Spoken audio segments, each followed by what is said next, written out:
The Indiana Fever just rebuilt their entire roster in 48 hours. No panic moves, no overpaying for big names, no desperate trades. Just cold, calculated surgical decisions made with one single purpose: build a team that fully maximizes Caitlin Clark. And what they pulled off in this free agency window should have every other WNBA franchise genuinely worried heading into 2026. Here's what makes this so remarkable. Indiana went to the WNBA semifinals last season without their franchise player for most of the year.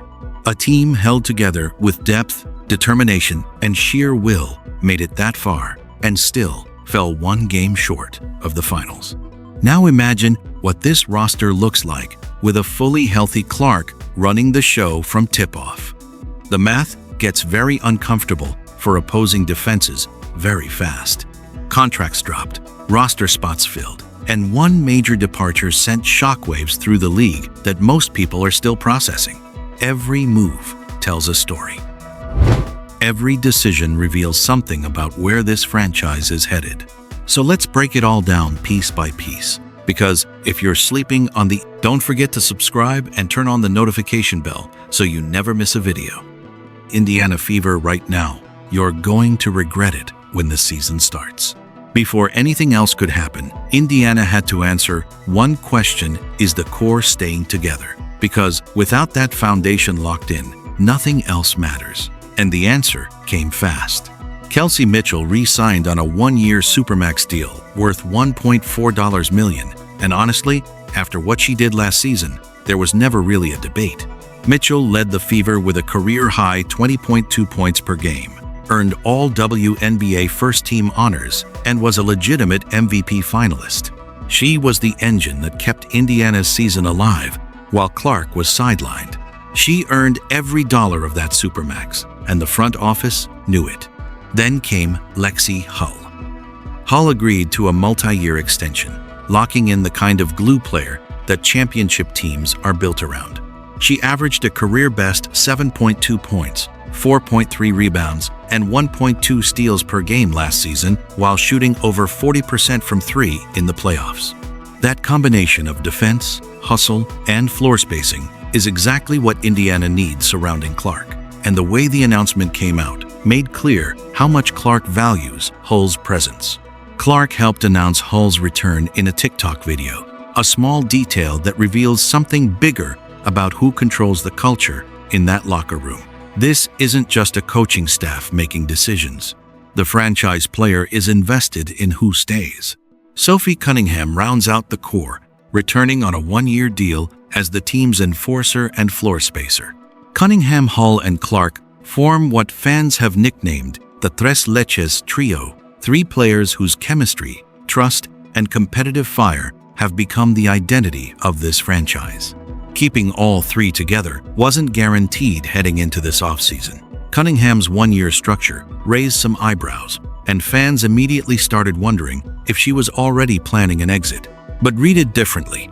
A one-year deal could mean she's betting on herself for a bigger payday in 2026. Or it could mean Indiana needed short-term cap flexibility to build the rest of the roster properly.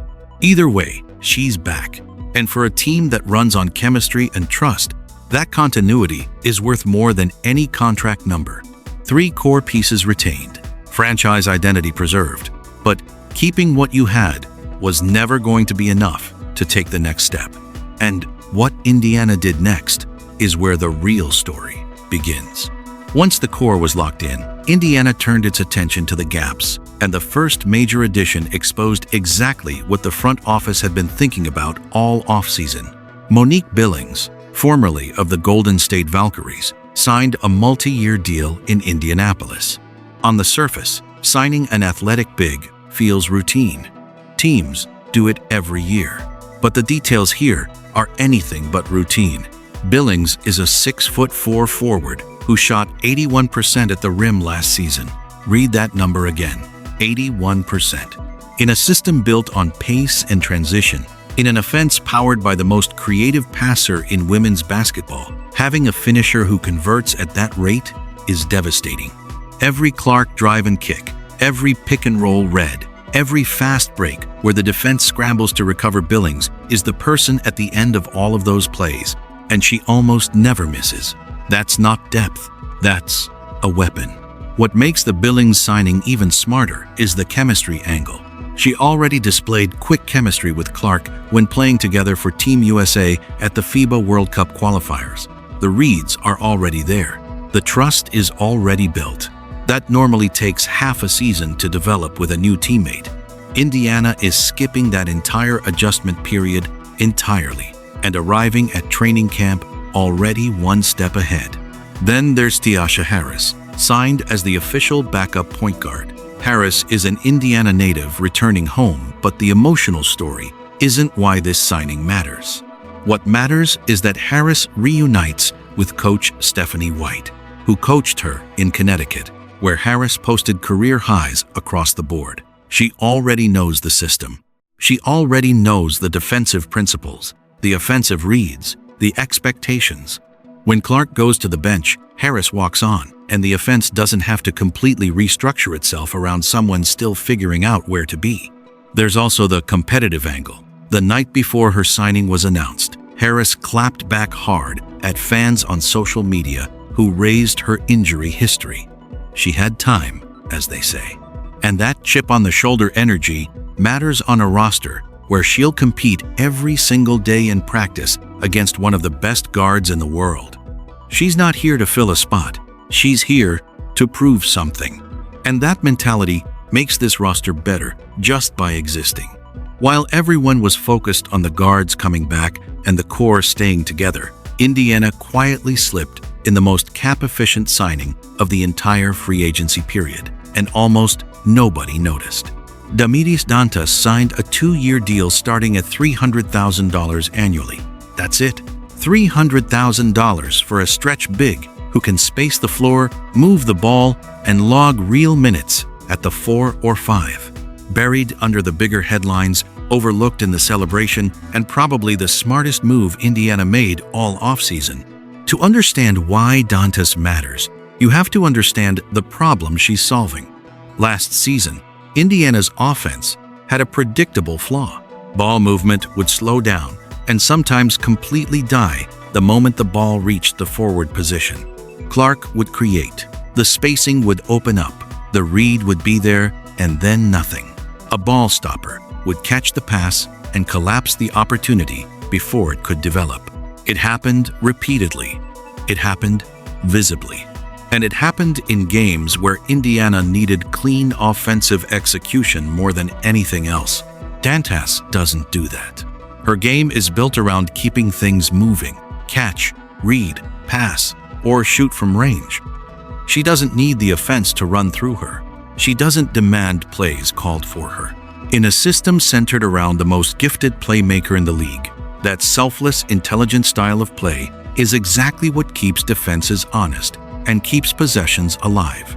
At $300,000, Indiana is essentially getting that problem solved for free relative to what it would have cost to overpay for a bigger name who might have created the same issues all over again. There's also the long-term value embedded in the 2-year structure. Indiana didn't just sign Dantas for 1 season to patch a hole. They committed to her for 2 years, which signals real belief that she fits what Stephanie White wants to build. 2 years means she'll be in the system long enough to fully understand the nuances of how White runs the offense, how Clark makes decisions in pick-and-roll actions, and where her shots are going to come from, night after night. Most signings in free agency get celebrated loudly, or ignored entirely. This one was ignored, and that might be exactly what makes it the move that ages the best when Indiana is still competing deep into June. Now, here's the move that nobody could stop talking about. Veteran forward Natasha Howard agreed to a 2-year, $1.4 million deal with the Minnesota Lynx, and Indiana chose not to match it. The reaction across the fan base wasn't grief or disappointment. It was relief. Loud, unambiguous, celebratory relief. And that reaction tells you more about how the situation was perceived than any statistic ever could. First, give Howard her credit, because she deserves it. In 44 games last season, She averaged 11.4 points, 6.6 rebounds, 1.2 steals, and shot 55.2% from the field. A three-time WNBA champion, two-time All-Star, and former Defensive Player of the Year, Howard is a proven winner with a Hall of Fame resume already taking shape. Nobody is disputing her talent. The question was never whether Howard is a good basketball player. The question was whether she was the right basketball player for this specific team. And the numbers quietly answered that question all season. Her assist rate last season was 1.5 per game. For a forward playing significant minutes alongside the most creative distributor in the sport, that number reflects a fundamental mismatch in style. Clark's value multiplies when the players around her reward her vision.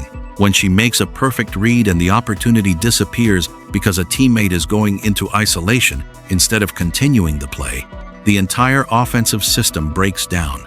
That dynamic played out visibly throughout the season, and the front office clearly identified it as a problem worth solving, even at the cost of letting a veteran champion walk. Howard, returning to Minnesota, actually completes a full circle moment.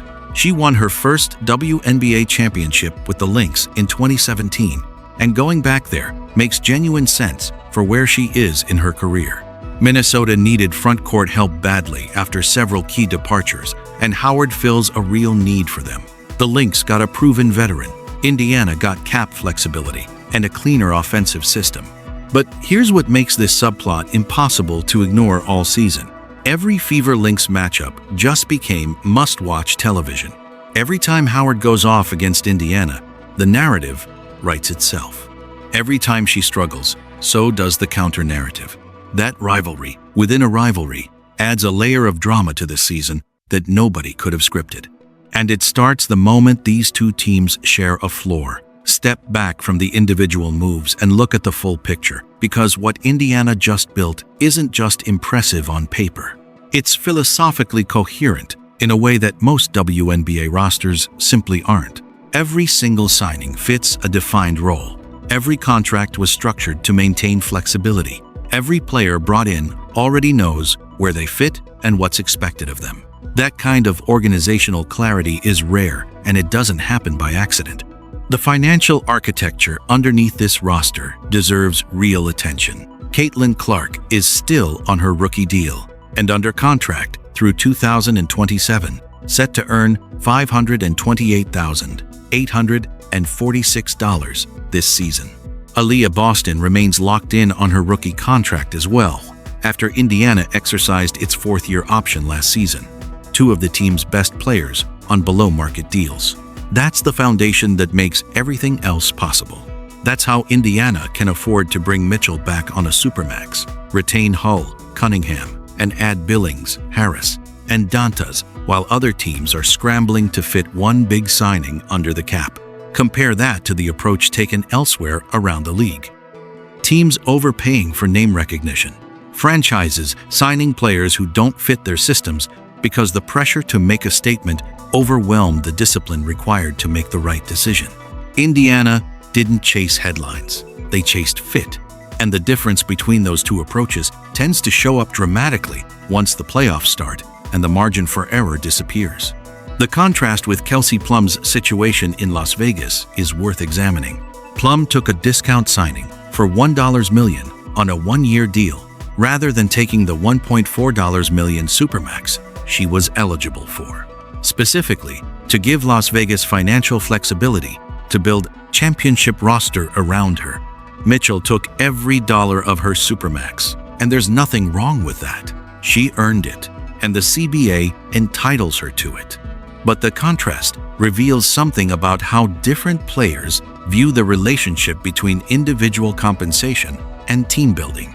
Indiana's front office is betting that the flexibility created by Clark and Boston's affordable contracts is enough of an advantage that they don't need everyone to take a discount. The math still works. The roster still fits. And when the talent is there and the system is aligned, the numbers tend to take care of themselves. Here's the question that matters most heading into 2026. Was this enough? 2. Indiana rebuilt the roster, addressed the weaknesses, kept the core together, and added the right pieces. But did they actually build a championship-caliber team? The honest answer, based on everything that just happened, is yes. Not a contender. Not a team with a shot. A genuine, legitimate threat to win it all. Consider what the baseline already was. Indiana finished 24-20 last season, reached the semifinals, and did it while using 18 players due to injuries, including losing Clark for most of the postseason.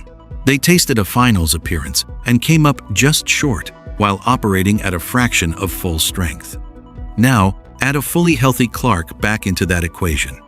Add Billings, who already has on-court chemistry with her. Add Harris, who knows the system without any adjustment period.